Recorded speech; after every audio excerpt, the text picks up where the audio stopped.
Hello, launch your freelancing writing career. Step 1. So that in the United States alone there are 53 million freelancers, that is 34% of the American workforce. But with all the possibilities for employment, why would someone to choose to freelance?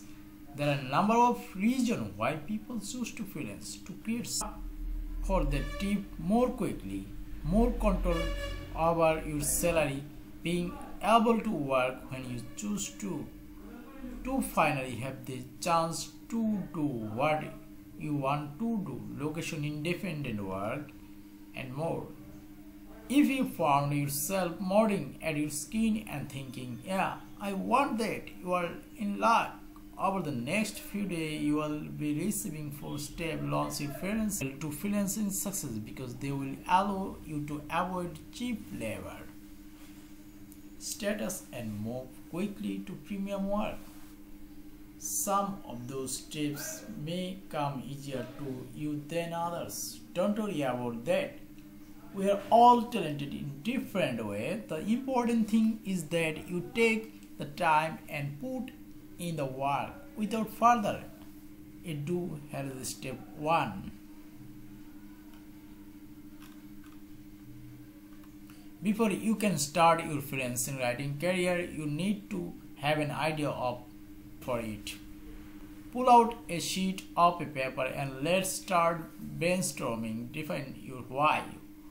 Why do you want freelance in the first place? As you are thinking about this, it is okay to start broad, but ultimately you will want to be specific as possible.